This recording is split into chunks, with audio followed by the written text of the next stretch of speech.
Fala, meu segundo ano! Tudo bem com vocês, galerinha? Tudo na paz, na tranquilidade? Bem, vocês já fizeram a minha prova, né? Foi no dia 3 e hoje a gente vai para mais uma semaninha de aula aí na unidade número 2 que nós estamos. E nós estamos lá na página 164. Só para dar uma recapitulada aí, né? Nós estamos falando de verbos que vêm seguidos do infinitivo com o to. E agora nós vamos falar aí de uma listinha de verbos que obrigatoriamente eles vêm seguidos do infinitivo, não, vêm seguidos do gerúndio, que é esse ing. Então aí é importante que vocês entendam que esse ing, galera, que vocês conhecem aí como aquele NDO do português, que é o gerúndio, tipo falando, bebendo, comendo e etc. Nesse caso que nós vamos ver aí, ele não faz nenhum sentido. Então tem uma tabelinha aí, que são esses verbos, ó, admit, deny, imagine, avoid, enjoy, involve, can't help, feel like, keep, can't stand, finish, mind, consider, give up e miss. Todos esses verbos aí, depois deles nós temos a obrigação de colocar um verbo com ing. Olha um exemplo, ó, o enjoy está na listinha lá em cima, certo? E depois vem o verbo swim. E aí, obrigatoriamente, né, ó, o enjoy está aqui, obrigatoriamente o swim tem que vir com ing. Embora, como eu acabei de falar, em português nós não traduzimos esse ing. Então, por exemplo, nossos filhos ou nossas crianças curtem nadar, gostam de nadar. Não dá para falar curtem nadando, né? E nem gostam nadando, mas gostam de nadar. Então, aí já entra a primeira dica. Nem sempre que nós temos esse ing significa que vai ser o gerúndio, o ando, endo ou indo, né? Falando, comendo e caindo. Nem sempre. Então, existe uma lista de verbos e está aí essa lista. Mas, teacher, tem alguma regra? Não, tem que decorar mesmo, tem que memorizar, não tem jeito. Você precisa memorizar quais são os verbos, né? Para quem fala inglês como eu, como algumas pessoas, a gente já vai criando o hábito, né? De tanto a gente ouvir, a gente vai, né? Fica estranho para a gente falar, por exemplo, enjoy to swim. Então a gente vai enjoy swimming. Então a gente já vai fazendo isso naturalmente, né? Mas para vocês que têm que fazer provas, testes e etc., realmente eu entendo que não é muito agradável, não é muito gostoso, certo? Vamos lá. Outro exemplo, ó, we feel like having soup. Então, hoje estamos afim, ou nós estamos afim de tomar sopa no jantar. Então, feel like, e aí o have vem com ing, porque o feel like é uma expressão que está lá em cima, tá certo? Próximo exemplo, I really don't mind waking up early, né? Eu não me importo, ó, mind está na lista, e aí o waking ou qualquer outro verbo que vier depois, obrigatoriamente ele tem que vir com ing. Próximo exemplo, we always, ó, eu não me importo de acordar cedo, que é o que significa ali em cima. We always tell our children to avoid, sempre falamos para os nossos filhos evitarem talking to strange, falar com estranhos, não é falando, como eu disse, tem que ter o ing, porque o avoid está lá na listinha, lá em cima, tá ok? Então nós vimos na semana passada verbos que obrigatoriamente a gente tem que separar com o to depois deles e verbos que obrigatoriamente nós temos que separar com o ing. Então nós vimos duas tabelinhas e listinhas diferentes, certo? Agora, existe uma lista de verbos que nós podemos, em algumas situações, tanto usar o ing quanto usar o infinitivo com o to. Então, exemplos desses verbos que eu posso dizer: hate, por exemplo, hate to cook ou hate cooking, love to cook ou love cooking, like to cook or like cooking, e também prefer to cook or prefer cooking. Então, esses verbos eu posso usar as duas formas aí. Belezinha? Vamos entender mais sobre eles. Opa! Vocês estão visualizando bem? Sim, estão. Então, belezinha. Os verbos acima podem ser usados com as duas formas, muitas vezes sem diferença de sentido. Algumas gramáticas, porém, apontam certas diferenças, geralmente pequenas, nas quais a escolha da forma ing dá mais ênfase ao sentido do verbo em si. Então você vê que é uma coisa meio confusa. Eu prefiro dizer que as duas formas aí estão corretas, do que tem algumas gramáticas não, teriam que ser todas as gramáticas, né? Então aí não dá para... Você vai fazer uma prova, um vestibular, você não pode responder porque algumas gramáticas aceitam. Não. Então, ó, I love cooking and she hates doing the dishes. Eu adoro cozinhar e ele detesta lavar a louça. We prefer having soup for dinner when it's cold. Nós preferimos tomar sopa no jantar quando está frio. Então, ó, nestes casos, o sentido dos verbos love e hate enfatiza os sentimentos com relação às ações descritas por eles. Então, adorar cozinhar, detestar lavar, preferir tomar sopa. Então, tá. Agora compare com o exemplo a seguir. I like to see a dentist once a year. Eu gosto de ir ao dentista uma vez ao ano. Então, neste caso, o infinitivo indica que a pessoa prefere ir ao dentista uma vez por ano, mas não por prazer, indica apenas hábito ou preferência. Tá, vocês viram?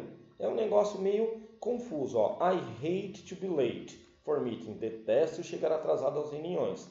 Aqui a ênfase está no resultado. A pessoa preferiria não estar passando por essa situação. We prefer to take the metro into town. Então, preferimos pegar o metrô para o centro. Por último, a preferência pelo metrô é por prazer. Não é por prazer, mas por hábito. Mas como eu disse, toda essa parte que eu falei aqui, eu só estou falando realmente porque está no livro. Porque, na verdade, né, como a gente acabou de ver lá em cima, algumas gramáticas aceitam isso, não são todas as gramáticas, então não tem por que nós ficarmos aí nos matando, perdendo tempo e se confundindo, tá certo? Então, esses verbos eles podem receber o to ou o ing. Agora o negócio dá uma complicadinha. Por quê? Porque agora a gente vai ver uma lista de verbos que podem também aceitar o ing ou o to, só que agora com mudança de sentido. Quando eu ponho o ing é uma coisa e quando eu ponho o to é outra coisa. Então, os verbos são remember, forget, try, need, regret, stop, mean, go on. Certo? Então, vamos lá, ó. Compare os exemplos. He forgot to call his mother. Ele esqueceu de ligar para sua mãe. E he forgot calling his mother. Ele esqueceu que ligou para sua mãe. Percebeu a diferença? Na primeira, ó, aqui temos uma clara mudança de sentido. O verbo forget com infinitivo, ele é usado quando o sujeito se esqueceu de fazer algo. E por isso esse algo não aconteceu. Então ele não ligou para a mãe no primeiro. Já no segundo, o sujeito não se esqueceu de fazer algo, apenas se esqueceu de tê-lo feito. Então ele esqueceu que ligou para a mãe, mas ele ligou, ele só não lembra que ligou. Então a diferença é que no primeiro ele esqueceu e não ligou. No segundo ele esqueceu, mas ele ligou. Ele só não lembrou, tá certo? Olha o segundo exemplo. He remembered visiting his mother and she remembered to visit her grandmother. Então, ela se lembrou de ter visitado sua avó. Então, sabemos que a pessoa visitou a avó e se lembra disso, certo? She remembered ela se lembrou de visitar a sua avó. Então, aqui no caso, ela se lembrou de visitar a avó, mas ainda não aconteceu, né? Ela se lembrou antes para garantir que a visita vai acontecer. Então, ela lembrou de visitar, né? Nossa, eu tenho que visitar a minha avó, certo? Na primeira não, ela visitou e se lembrou dessa visita. No segundo, lembrou para visitar. Fechou? Olha o outro exemplo. I tried to open the window. Eu tentei abrir a porta. I tried opening the window. Eu tentei abrir a janela. Falei porta, mas é janela. Hoje eu estou meio, né? Então, neste caso, no primeiro caso, tentar é usar no sentido de fazer o esforço. Eu tentei abrir, né? Então, tentei abrir, mas ela estava trancada. Tentei abrir, but it was still very hot inside. Então eu tentei abrir, só que ainda estava quente lá dentro. Então o tentar fazer alguma coisa é o try to, que é o sentido de esforço, certo? Esforço. Então vamos lá, mais com ing no sentido de fazer um teste, uma experiência ou uma tentativa, que aí é o try opening. Tentei abrir a janela, mas ainda ficou quente. Eu fiz esse teste, essa experiência. Vamos no stop agora, ó. Deixa eu mudar de cor, que está ficando um pouco confuso aqui, esse monte de cor. Então, ó, Roger stopped smoking 10 years ago. Então, o Roger parou de fumar. Quer dizer que ele fuma ainda? Não, ele parou há 10 anos atrás. Agora, olha a diferença. Roger stopped to smoke, por exemplo. O Roger parou para fumar. Quer dizer que ele fuma, ele estava em movimento, ele fez uma pausa para fumar, né? No caso aqui no exemplo não é esse, eu mudei, mas to get some water. Então ele parou para pegar um pouco de água, quer dizer que ele vai fazer isso, né? No caso da primeira, ele não vai fumar. No caso da segunda, ele vai pegar água. Fechou? Vamos mais. Working in London means leaving home at 7:30. Trabalhar em Londres significa ter que sair de casa às 7:30. Então, o mean tem um sentido de significar. Agora, I didn't mean to make you cry. Não vai ser significar, mas vai ser de. Não foi essa a minha intenção. Eu não tive a intenção de. Então, means com ing é significar. Means com to é ter a intenção. Maravilha? Deixa eu ver como é que está a visualização de vocês aqui para eu arrumar. Vamos lá, vamos mais.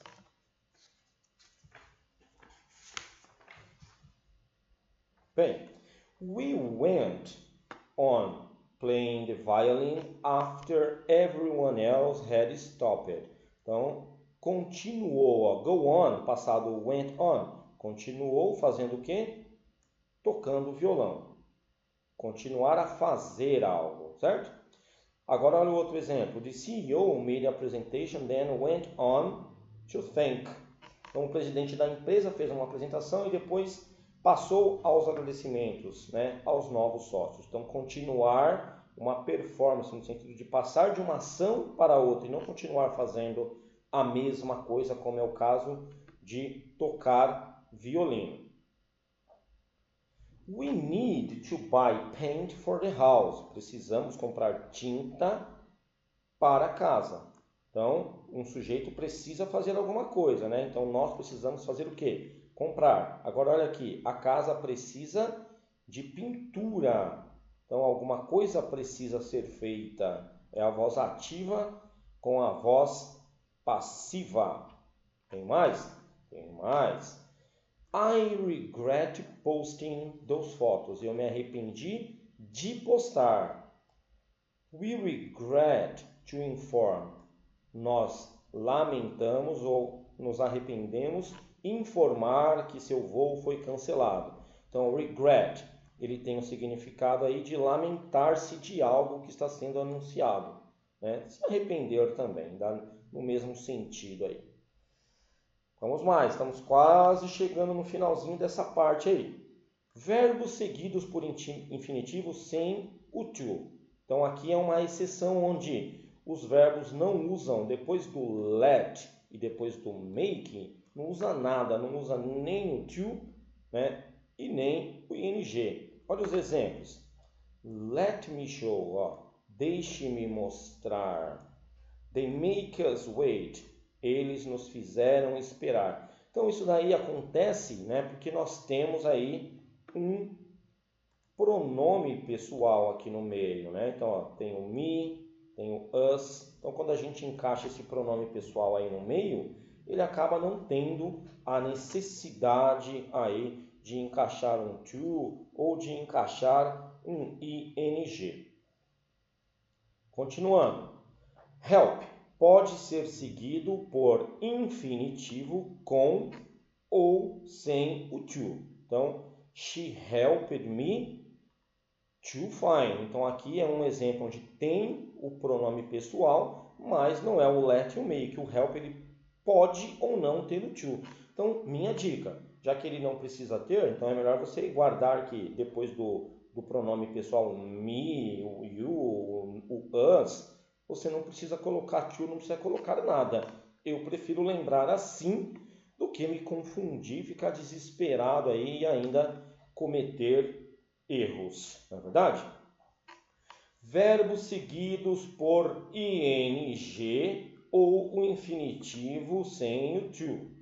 Então, ó, o feel, o hear, o notice, o see e o watch, eles podem vir com o ing depois ou sem o to. Eles não podem ter o to. Então, tem essas duas formas, né? Até agora a gente tinha visto ou ing ou to, agora é o ing ou nada.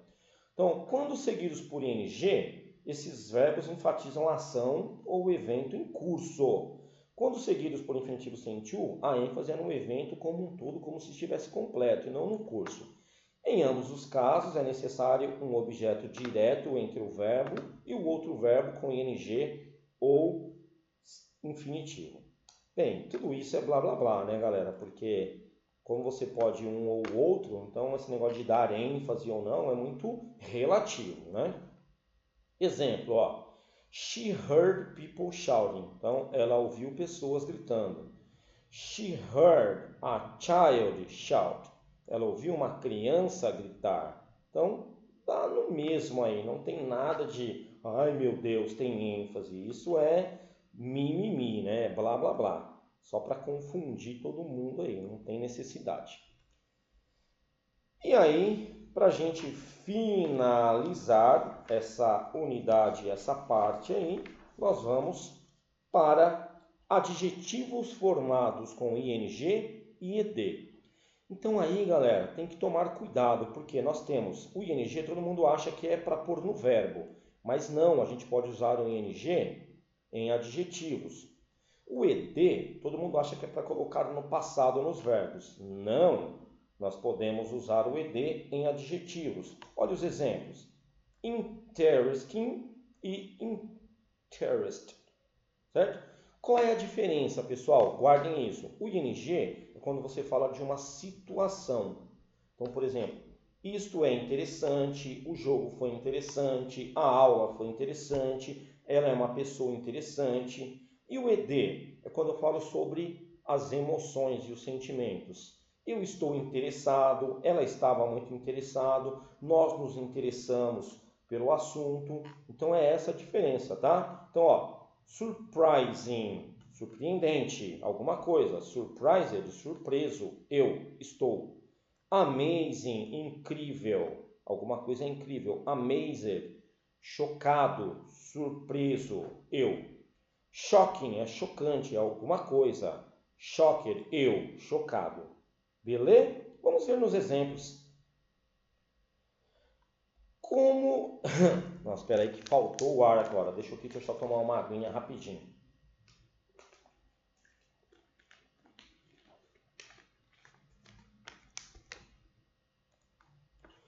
Como explicado no início dessa unidade, além de serem tempos verbais, os particípios presente e passado também são usados para formar adjetivos.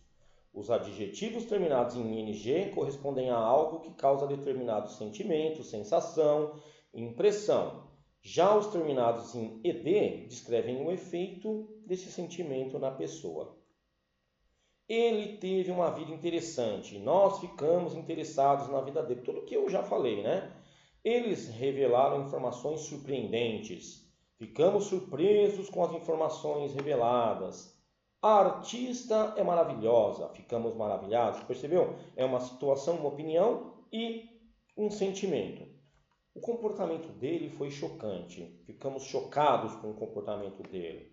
Então, há naturalmente outros particípios passados formados a partir de verbos regulares e blá blá blá blá blá, blá que também servem como adjetivo. Então isso aqui a gente não precisa falar agora, o importante aí é a questão do ed e do ing, tá certo? Então agora é só um texto sobre inglês americano e inglês britânico, as diferenças das palavras que nós temos no inglês americano e no inglês britânico. Então aí é super tranquilo, pessoal. Então com isso nós finalizamos aí a unidade 2. Vocês têm aí exercícios que vocês podem fazer aí na sequência, porque a partir da semana que vem eu quero já começar a unidade de número 3 com vocês, tá bom? Para a gente não conseguir chegar aí bem próximo do fim. Não sei se vai dar para terminar tudo, mas eu quero chegar bem próximo do fim aí. Belezura? Fechou? Então é isso daí, meus amiguinhos. Espero que vocês tenham gostado aí. Eu sei que a aula foi um pouco rápida, né? A gente está numa pegada aí pesada, mas tudo dá certo no final aí, tá bom? Fiquem com Deus. Kisses, hugs and bye bye.